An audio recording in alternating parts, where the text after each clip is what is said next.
Okay, అయితే రామకృష్ణ పరమహంస గారి సమాజంలో ఎలా జీవించాలి అనే దాని మీద కొంతమంది కొన్ని క్వశ్చన్స్ అడుగుతూ ఉండేవాళ్ళు.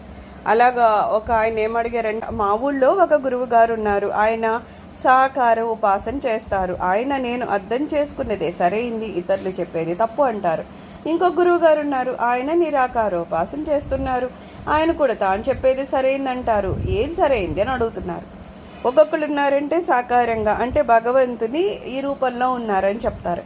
ఆ రూపాల్లో కూడా మళ్ళీ కొంతమంది వేరుగా చెప్తారు. కొంతమంది కృష్ణుడిని నమ్మండి, శివుడు కాదు అంటారు. కొంతమంది శివుడిని నమ్మండి, కృష్ణుడు కాదు అంటాడు. ఇలాగ ఒకవైపు అయితే అసలు స్వామివారికి ఏ రూపము లేదు, నిర్వికారంగా ఉన్నారు, నేను చెప్పిందే కరెక్టు అని. మళ్ళీ పని నేను చెప్పింది కూడా కరెక్ట్ అని కాదు, నేను చెప్పిందే కరెక్టు అని ఏ గురువులు వాళ్ళు చెప్పడం వలన అసలు జ్ఞానం ఏంటో తెలియని వాళ్ళు ఏమవుతారు, కన్ఫ్యూజ్ అవుతారు. ఈ గురువు గారేమో రూపం ఉందన్నారు, ఈ గురువు గారేమో ఏ రూపం లేదన్నారు. అసలు ఏది వినాలి, ఇద్దరు రెండు తప్పు చెప్పారేమో అని అది ఇది ఏది కాకుండా వినకుండా అందులోంచి బయటకు వచ్చేసే వాళ్ళని మనం చూస్తున్నాం. అందుకని ఒకళ్ళు అడిగారట మన రామకృష్ణ పరమహంస గారిని. ఆయన చెప్పారట, ఒక చెరువు తీసుకున్నాం అనుకో, అక్కడి నుంచి నీళ్లు పడతారు కదా, అక్కడి నుంచి నీళ్ళు పడతారు, కానీ మనకు వచ్చే నీళ్ళ బాటిల్స్ మీద ఏమైనా ఉంటాయి, రకరకాల పేర్లతో ఉంటారు కదా, ఎవరి కంపెనీ పేరు వాళ్ళు పెట్టుకుంటారు. అలాగా ఆ చెరువుని కనుక ఒక మతము అని లేకపోతే ఆయనే దేవుడు అని అనుకుంటేనంట, ఆ దేవుణ్ణి వేరే వేరే మతాల వాళ్ళు వేరే వేరే రూపాల్లో తీసుకుని వెళ్తున్నారంట. ఒకళ్ళు ఏదో చెంబులో తీసుకెళ్తే చెంబు ఆకారం వస్తుంది, ఒకళ్ళు గ్లాస్ తీసుకెళ్తే గ్లాస్ ఆకారం వస్తుంది. నీళ్లు మాత్రం సమానమైనవే కదా, అన్నిట్లో ఉన్న నీరు ఒకటే. అలాగా భగవంతుడైతే ఒకటే, కానీ ఏ మతాల వాళ్ళు వారిని ఏ రకంగా గ్రహించారో ఆ రకంగా వాళ్ళు పూజిస్తున్నారే తప్పితే దాన్ని పట్టుకొని లాగానే ఉంటారని చెప్పడం సరి అయిన పద్ధతి కాదు. అప్పుడు ఏమంటున్నారు, ఎవరు మతాలు వాళ్ళు అనుసరించవచ్చు, అందులో ఎటువంటి తప్పు లేదంటున్నారు. కానీ ఇక్కడ వచ్చే ప్రాబ్లం ఏంటంటే, మాదే కరెక్టు, వేరే దేవుడిని నమ్మద్దు అని చెప్పేసి మనం వేరే మతాల వరకు కూడా లెక్కలేదు. మన దాంట్లో కూడా చెప్తున్నారు కదా, కొంతమంది శివుడిని నమ్మండి, ఏదో కృష్ణుడు తక్కువ అని చెప్పేసి, ఇంకా కుదిరితే ఇంకో 4 మాటలు తప్పుగా కూడా మాట్లాడి ఇలా చేయడం వల్ల ఏమవుతుంది అంటున్నారు, వాళ్ళకు వచ్చే పుణ్యం ఎలాగో రాదు కదా, పాపం కూడా మూట కట్టుకుంటారు. ఎందుకంటే ఒక భగవంతుడిని నీకు అజ్ఞానంతో తెలియక వేరే వేరే నామరూపాలతో కొలుస్తున్నావు, పూర్తి జ్ఞానం అయితే లేదు. అలాంటప్పుడు సరే నేను నమ్మిన ఈ భగవంతుడు మంచోడు అని అనుకోవడం, లేకపోతే ఆయన్ని నమ్ముకోవడం, ఆయనకి సంబంధించిన పూజలు పునస్కారాలు చేయడం తప్పులేదు. కానీ వేరే భగవంతుడి గురించి పూర్తిగా తెలియకుండా వాళ్ళ గురించి తప్పుగా మాట్లాడడం ఎంతవరకు సరైన పద్ధతి? అది సరైన పద్ధతి కాదు అని చెప్తున్నారు. దీనికి సంబంధించి ఒక కథ ఉందట. ఆ స్టోరీ ఏంటంట, దేవుడు ఒక్కడే, పేర్లు మాత్రం అనేకము, చెరువు 4 ఘట్టాలు. ఒకసారి రామచంద్ర దత్త బ్రహ్మ సమాజంలో ఉండే లోపాలను గురించి మాట్లాడడం మొదలుపెట్టాడు. అప్పుడు గురుదేవులు ఇలా అన్నారు, ఒక చెరువు ఉంది, దానికి అనేక ఘట్టాలున్నాయి. ఆ ఘట్టంలో నుంచి హిందువులు బిందెలతో నీళ్ళు తీసుకెళ్తున్నారు. ఆ బిందెల్లో ఏముంది అంటే జలమని కదా బదులు చెప్పారు. ఇంకో ఘట్టంలో నుంచి మహమ్మదీయులు తోలు తిత్తుల్లో నీళ్ళు తీసుకెళ్తున్నారు.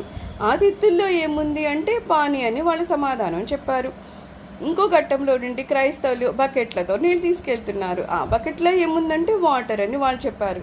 చూడండి, ఆ నీళ్లు తెస్తున్న వాళ్ళలో ఎవరైనా అది జలం కాదు పానీ అని కానీ, పానీ కాదు వాటర్ అని కానీ అంటే చాలా హాస్యాస్పదంగా ఉండదా?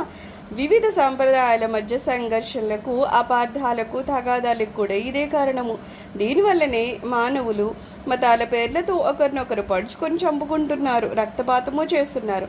ప్రతివాడికి దేవుడి దగ్గరికి వెళ్ళాలని వ్యాకులత ఉంటుంది. ప్రతివాళ్ళు దేవుణ్ణి కోరుకుంటారు. ఆ దేవుణ్ణి కోరుకోవడం వల్ల ఏం చేస్తున్నారు, ఇలా స్వామి వైపు వెళ్ళాలనుకుంటున్నారు. వీళ్ళు స్వామి వైపు వెళుతూ మేము వెళ్ళే మార్గమే సరి అయింది, ఇంకోళ్ళు వచ్చే మార్గం తప్పు అని చెప్పి ఆ చెప్పడానికని వీళ్ళకున్న ఈ కొద్దిపాటి సమయాన్ని, వీళ్ళకి దొరికిన ఈ మానవ జన్మ ఏది ఉందో అదే చాలా తక్కువ సమయం. ఆ తక్కువ సమయాన్ని కూడా వేరే వాళ్ళ తప్పు అని చెప్పడానికి, లేకపోతే వేరే వాళ్ళని తిట్టడానికి, వాళ్ళని చంపడానికి ఉపయోగిస్తే ఇంకా వీళ్ళ గమ్యాన్ని ఎక్కడ చేరుతారు?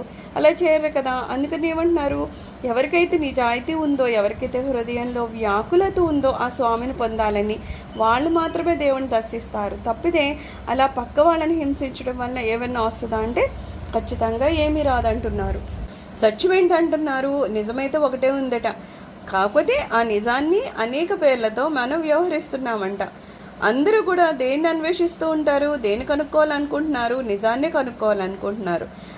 అయితే మరి ఎందుకని వేరే తేడా కనిపిస్తున్నాయి, ఉన్నది ఒకటే కదా అంటే అది ఉన్న దేశాలు వేరే అవ్వచ్చు, వాళ్ళు చూసే స్వభావం వేరే అవ్వచ్చు, లేకపోతే ఆచార వ్యవహారాలు వేరే అవ్వచ్చు. ఇవన్నీ తేడాలు ఉండడం వలనంట మనం వేరే వేరేగా చూస్తున్నాం తప్పితే నిజానికి భగవంతుడైతే ఒకడేనంట. అన్ని మతాలు సమానమైనవి అనే భావంతో ఉండాలి. అది లేకపోవడం వల్లే ఇంత పెద్ద పెద్ద గొడవలు అయిపోతున్నాయి కదా. మనుషులు చంపుకోవడం వరకు వెళ్ళిపోతున్నారు. ఎంత హీనంగా చంపుకున్నారో మనం చూస్తున్నాం కదా. ఎందుకు అలా చేస్తున్నారంటే భగవంతుడు ఒక్కడే అని వాళ్ళకి తెలియకపోవడం అన్నమాట. ఏకమేవా ద్వితీయం బ్రహ్మ, భగవంతుడు ఒక్కడే, రెండు ఎప్పటికీ కాడు. రెండు అనేది సమస్య లేదట, ఉన్నవాడంతా ఒక్కడేనంట. భగవంతుడు కేవలం ఒకే ఒక్కడు. అది తెలుసుకున్నప్పుడు ఇలాంటి గొడవలు జరగవని చెప్తున్నారు. సర్వం శ్రీ గురు చరణ అరవింద అర్పణమస్తు. లోకా సమస్త సుఖినో భవంతు.